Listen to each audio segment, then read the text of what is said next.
Agora eu vou chamar o Fábio Medina Osório, que é ex-advogado-geral da União. Boa noite, Fábio. Bem-vindo ao Papo Antagonista mais uma vez. Boa noite, Cláudio. Eu não sei se eu preciso de mais luz aqui, não sei se está um pouco escuro. Não, tá tudo bem. Dá para ver, dá para te enxergar bem. O áudio tá bom e eu já vou encadeando aqui algumas perguntas, porque eu acabei de conversar, você deve ter acompanhado a entrevista aqui com o Fábio Van Garten. Ele corroborou aí o posicionamento do TSE, que soltou uma nota mais cedo dizendo que não tem responsabilidade sobre a fiscalização dessas inserções de propaganda eleitoral, que isso cabe às campanhas. Você pensa diferente? Qual é a interpretação que deve ser feita da lei eleitoral em relação a essa questão das inserções, da divulgação das publicidades, das peças publicitárias, das campanhas dos candidatos? Cláudio, em primeiro lugar, eu quero destacar meu respeito e admiração pelo presidente do TSE, o ministro Alexandre de Moraes, e eventualmente, alguma crítica ao TSE não é nenhuma crítica pessoal ao eminente ministro Alexandre de Moraes, por quem eu tenho o máximo respeito e admiração. A resolução 23.610 do TSE de 2019 regula efetivamente aí, os poderes fiscalizatórios das coligações e também, principalmente, do Ministério Público para hipóteses como essa. E, de fato, lá na ponta, o tribunal não tem esse poder de fiscalizar a veiculação das propagandas. Mas o Ministério Público Eleitoral tem, sim, esse poder, é uma matéria de ordem pública, não tem prazos específicos nem regulados de forma expressa pelo tribunal para essa fiscalização, porque é uma matéria de ordem pública, e eu creio aí que houve uma lacuna muito importante que nós temos que considerar na atuação do Ministério Público Eleitoral no Brasil como um todo, e que tem um custo considerável para a sociedade brasileira. Por quê? O Ministério Público Eleitoral deveria estar fiscalizando a veiculação dessas propagandas, porque elas afetam, digamos, se comprovado que houve efetivamente essa desigualdade no processo eleitoral, no volume que essas auditorias estão apontando, isso tem um peso no processo democrático como um todo. E aí não cabe, não é uma questão privada das campanhas, das coligações, é uma questão que envolve a ordem pública, envolve o processo democrático, e cabe ao Ministério Público essa fiscalização, o Ministério Público Eleitoral. E o Ministério Público Eleitoral tem que se organizar para fiscalizar o processo eleitoral lá na ponta. Nos municípios, o Ministério Público Eleitoral tem que estar estruturado para essa fiscalização e tem que atuar nessas impugnações, nessa fiscalização. É óbvio que foi ressaltado aqui também, traz uma ponta de preocupação quanto à distribuição dessas mídias para esses veículos. E aí, sim, o TSE tem uma responsabilidade, porque nós estamos tratando de propaganda eleitoral obrigatória. E aí, se houve algum problema, isso tem que ser diagnosticado, tem que ser detectado, tem que ser explicado para a opinião pública de forma muito transparente na distribuição, porque se esses veículos estão cadastrados de algum modo, eles têm que ser controlados quanto à distribuição dessa propaganda. Isso me parece que, do ponto de vista do funcionamento dos tribunais regionais eleitorais, sempre compete aos tribunais regionais eleitorais essa distribuição para os veículos, esse controle quanto à distribuição. E, pelo que foi relatado aqui pelo coordenador da campanha do Bolsonaro, isso vinha funcionando também dessa forma junto ao Tribunal Superior Eleitoral, até porque seria um pouco contraditório que se entregasse que essas mídias fossem distribuídas por cada campanha aos veículos.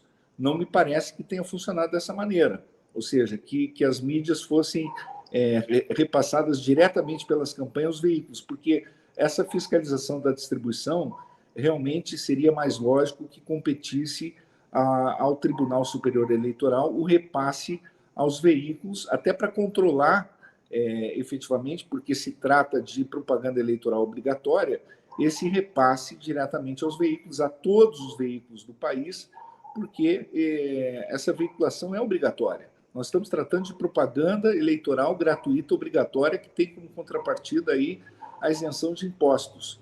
Então, aí,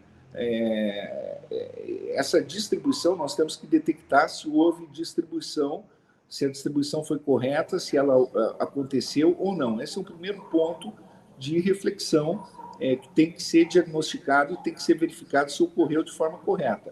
Do ponto de vista da jurisprudência, deixa eu te interromper aqui, só para a gente falar um pouquinho dos dois momentos em que uma campanha pode reclamar de algo ao se sentir prejudicada, né? Tem uma jurisprudência, me corrija se eu estiver errado, que define que você tem um prazo de 48 horas para reclamar quando você se sente prejudicado. Acho que isso se aplicaria também a essa questão das inserções. Se não, perdeu o prazo, já era, né? Obviamente que a coligação pode pedir uma investigação de fraude ou abuso de poder que se estenderia para depois da eleição. E que poderia aí, né, se provada, ter aí uma possível cassação de um mandato de quem foi eleito, enfim. Como é que é isso efetivamente? Existe esse momento, esses dois momentos, essas duas formas de você contestar algo que represente realmente aí um desbalanço nessa corrida eleitoral? Essa jurisprudência se aplica basicamente a ilícitos contra a honra, porque nessa hipótese aí, como é uma matéria de ordem pública, por exemplo, essa resolução 23.610 não estabelece um prazo para essa impugnação. Essa resolução 23.610 de 2019 não estabelece um prazo para essa impugnação, que pode ser formulada, inclusive, pelo Ministério Público. Então, não tem um prazo disciplinado. Então, curiosamente, inclusive agora, por um despacho do eminente ministro presidente do TSE, ele criou um prazo para a coligação do Bolsonaro, em 48 horas agora, trazer uma impugnação em relação a determinados veículos. Eu acho que seria mais correto que ele, ao invés de criar esse prazo, encaminhasse para o corregedor eleitoral abrir uma investigação mais ampla, porque do que se trata aqui agora efetivamente, me parece, fazer uma auditoria em todos os estados da federação, e não só, porque como apareceram notícias de beneficiamento também, até para a campanha do próprio Bolsonaro, em menor escala, em muito menor escala até agora, mas tem que averiguar, por exemplo, os estados do Sul também, como você mesmo ponderou. Então tem que fazer uma auditoria com essas empresas idôneas em todo o território nacional, para verificar qual foi, digamos assim, o impacto no processo democrático. Isso agora me parece inevitável. Nós não podemos escapar agora dessa auditoria, porque efetivamente tem que verificar qual foi o potencial lesivo no processo democrático dessa desigualdade nas inserções. Então, não dá para tapar o sol com a peneira no momento que houve. Eu acho que, por exemplo, fica uma lição para o nosso processo eleitoral da necessidade do TSE, numa corrida presidencial e até numa corrida eleitoral como essa, ter uma articulação mais estreita com os tribunais regionais eleitorais, com o Ministério Público Eleitoral, que me parece que houve uma omissão aí extremamente relevante na fiscalização, porque, se tratando de matéria de ordem pública como essa, em que não há sequer um prazo expresso na legislação para impugnação, não é uma questão privada dos partidos. Se há um volume sistêmico e extremamente relevante de desigualdade nas inserções, por exemplo, em todo o território nacional, se esse volume chega a impactar o processo democrático, vai ter, digamos, uma relevância para a impugnação de um candidato eleito. Lembrando que é o mesmo TSE que julga se determinada campanha tem que dar direito de resposta nas inserções da outra campanha, né? Não, então, assim, a gente está falando da mesma natureza de matéria, né? Você questionar se você está sendo prejudicado por algo da outra campanha no processo eleitoral, e o TSE ele tem essa responsabilidade. Ministério Público Eleitoral, aliás, eu já não ouço falar do Ministério Público Eleitoral tem tempo, né? É uma omissão. O Ministério Público Eleitoral passou despercebido nessas eleições, por incrível que pareça. Nós não vimos iniciativa, digamos assim, nos estados. Por exemplo, um tema tão relevante como esse, eu desconheço, digamos, outras iniciativas, com certeza aconteceram, e não quero aqui fazer um diagnóstico sobre a atuação do Ministério Público Eleitoral, porque aí eu não tenho dados para falar, mas eu acho que nós poderíamos ter um diagnóstico mais amplo da atuação do Ministério Público Eleitoral em todo o território nacional. Mas o certo é que o TSE manifestou uma preocupação muito relevante com as fake news, que eu acho que é importante essa preocupação. O problema todo foi uma exacerbação desse conceito de fake news para atingir, por exemplo, os chamados ilícitos de opinião, ao ponto de nós termos, por exemplo, um ex-ministro do STF censurado na sua fala. Então, houve uma deturpação desse conceito de fake news para abranger o chamado ilícito de opinião. A pessoa não poder mais manifestar uma opinião sobre um conceito de inocência. O que é a inocência de uma pessoa e você não poder mais manifestar esse conceito de inocência? E houve a tal exacerbação que foi censurado um veículo de comunicação, ao passo que outros veículos, você percebe claramente que ele tem uma tendência de manifestar uma crítica em relação a um determinado candidato. E eu acho que a democracia funciona assim mesmo. Veja, nos Estados Unidos tem veículos que até manifestam abertamente a opinião a favor de um candidato, a favor de outro. A liberdade de imprensa é isso mesmo. E o público avalia a qualidade desses jornalistas, avalia a capacidade crítica dos jornalistas. Mas o que aconteceu no Brasil foi, de repente, um veículo foi censurado porque ele não podia falar mal de um determinado candidato. Outro veículo, como é o caso da Rede Globo, você vê claramente os jornalistas tendo uma opinião e uma visão ideológica sobre outro candidato. E não há uma censura sobre isso. E eu sou contra a censura. Eu acho que não se deve censurar ninguém. Mas a população avalia criticamente se aqueles jornalistas estão se comportando de modo crítico ou não em relação a todos os candidatos ou em relação à sociedade como um todo. Deixa eu extrapolar. Deixa eu extrapolar. Não pode um tribunal censurar, não pode um poder judiciário censurar. Então, nós tivemos várias entidades, como a Ordem dos Advogados de São Paulo, manifestando crítica em relação à censura, que o tribunal se manifestou como censor, Ordem dos Advogados do Brasil, no Rio Grande do Sul, o Movimento de Defesa da Advocacia, que eu integro como conselheiro, o presidente Eduardo Sallusti, a diretoria manifestou repúdio à censura. Então, aqui, com todo o respeito e admiração que eu tenho pelo eminente presidente do TSE, acho que houve um equívoco e uma exacerbação de poderes por parte do TSE.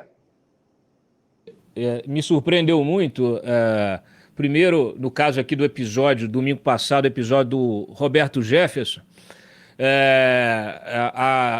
para além da violência com que ele recebeu a polícia, enfim, foi preso, naturalmente.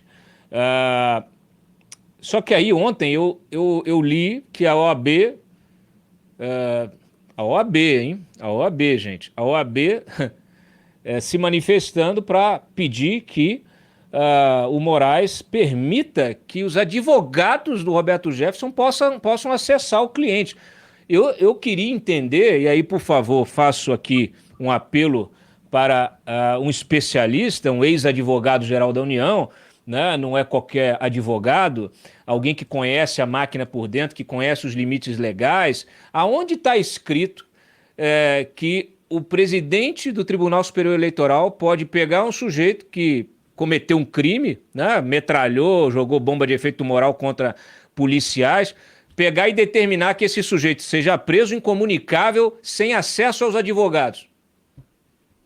Em primeiro lugar, o ministro Alexandre de Moraes ele não prendeu o Roberto Jefferson na condição de presidente do TSE.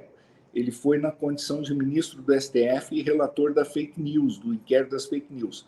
Aí, nós temos que ser críticos em relação ao inquérito das fake news, porque esse inquérito, efetivamente, ele criou artificialmente uma prerrogativa de foro para as pessoas que cometem crimes contra a honra e que foram enquadrados na Lei de Segurança Nacional. E aí isso criou realmente uma indignação muito grande no meio jurídico, foi alvo de críticas esse inquérito da Associação Nacional dos Procuradores da República, foi alvo de críticas do Conselho Federal da OAB, mas o Supremo Tribunal Federal acabou encampando essa tese. Roberto Jefferson é uma pessoa que realmente não tem ali escrúpulos, agrediu verbalmente ministros, mas deveria responder crime por ilícito contra a honra e não ser enquadrado na Lei de Segurança Nacional. Acabou ali sendo preso por força da Lei de Segurança Nacional e, no caso concreto,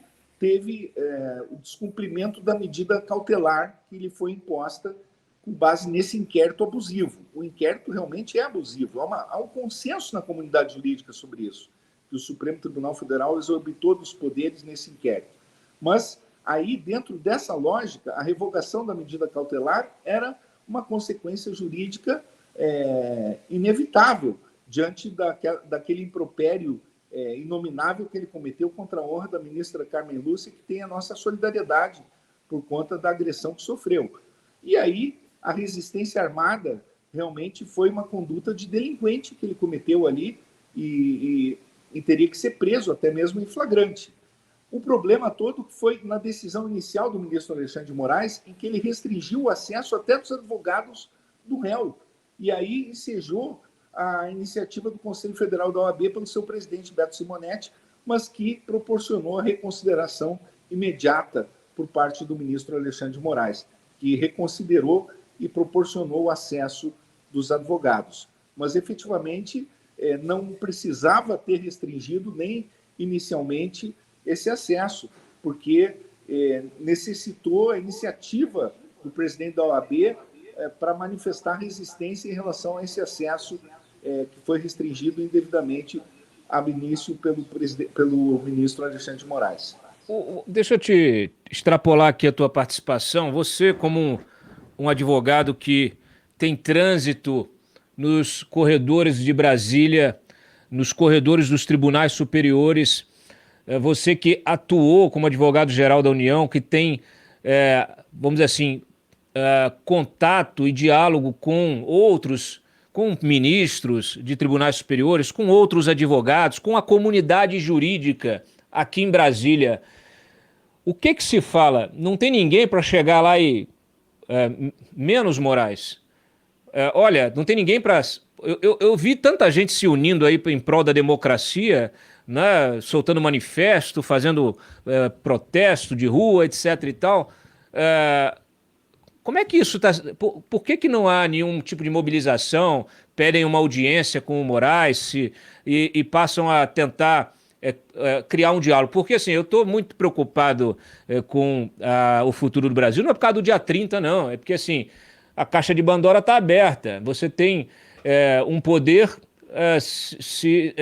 arbitrando em relação a prerrogativas do cidadão, prerrogativas de advogados, enfim... pisoteando aí vários capítulos da Constituição, e não me parece que isso vai acabar no dia 30, no dia 1º, no dia 31, né, depois do domingo, na segunda-feira. Como é que é? Ninguém se fala, ninguém faz um apelo, está todo mundo calado, estão com medo. O que está acontecendo? Eu não sei se você pode falar, mas gostaria que se você puder, não precisa nominar ninguém, não precisa fulanizar, mas como alguém que está preocupado com isso, com censura, etc. e tal, você tem procurado interlocutores do Moraes? Qual é a reação do ministro, do seu entorno, de outros ministros? A gente viu até a Carmen Lúcia também apoiando de forma temporária, aí, ó, até dia 30, pode censurar, quer dizer, umas coisas assim estranhas. Cláudio, eu tenho manifestado a minha preocupação e eu acho que as instituições estão muito preocupadas, a comunidade jurídica está preocupada, eu acho até que é uma preocupação suprapartidária, eu diria, quanto o princípio da separação de poderes. O Supremo Tribunal Federal teria que passar por um freio de arrumação, talvez. Realmente há um certo ativismo judicial hoje em curso. Por exemplo, a jurisprudência uma insegurança jurídica quanto às decisões, quanto a alguns critérios que são adotados para um caso e depois outro caso análogo, aqueles mesmos critérios não são adotados como parâmetros. Não sei se é o excesso de processos, o volume de processos que atormenta o judiciário e não consegue ter assim uma isonomia de tratamento para os jurisdicionados. Realmente, o problema da invasão dos limites do Poder Executivo pelo próprio Poder Judiciário também é outro tema que preocupa muito.